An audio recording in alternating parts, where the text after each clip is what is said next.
Jacques Hilton, qui est un ancien joueur professionnel, disait qu'il existe un moyen facile de revenir d'un casino avec une petite fortune, c'était d'y rentrer avec une grande.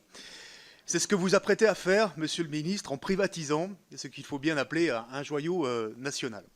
Une chose est sûre, la privatisation de la Française des Jeux sera une très bonne opération financière pour l'investisseur privé qui va se présenter. Outre que l'entreprise est très bien gérée, la 4e loterie mondiale, 2e d'Europe, est un très bon placement puisqu'elle réalise 180 millions d'euros de bénéfices, en augmentation de 40% depuis 2015. La question, c'est que l'État pourrait profiter des dividendes qu'il touche de la Française des Jeux, de 90 à 100 millions d'euros chaque année, mais qu'il ne le pourra plus en cas de privatisation, alors que là, nous avons un placement qui est sûr, puisque les mises augmentent chaque année de 4 à 5%, et que le chiffre d'affaires de l'entreprise, lui, augmente de 3 à 4%. L'activité des jeux n'est pas une activité comme les autres, elle n'a d'ailleurs jamais été traitée comme une activité comme les autres, et la preuve, c'est qu'elle finance l'action sociale. Par exemple, il y a 230 millions d'euros qui vont au FNDS. Comment seront-ils compensés? Donc il y a là une activité qui est traitée à part par le droit français, par le droit européen, partout ailleurs en Europe, et que vous voulez banaliser en privatisant la Française des Jeux. La pratique du jeu,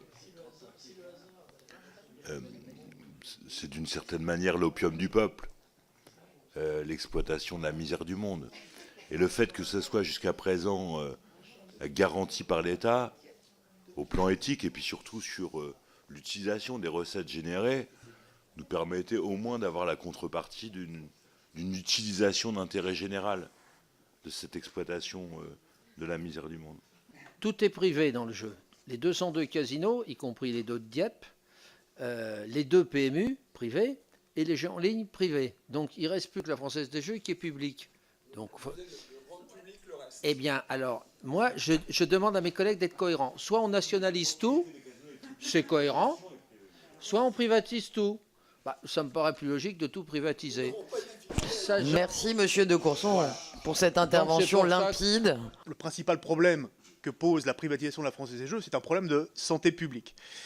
Aujourd'hui, on est dans un secteur d'activité qui n'est pas comme les autres, il est potentiellement dangereux, et donc la Française des Jeux n'est pas une entreprise comme les autres. Le jeu se développe, 56% des Français aujourd'hui jouent, les mises moyennes augmentent, les clients augmentent, et il y a aujourd'hui, on le sait, une forte croissance des mises sur les paris sportifs.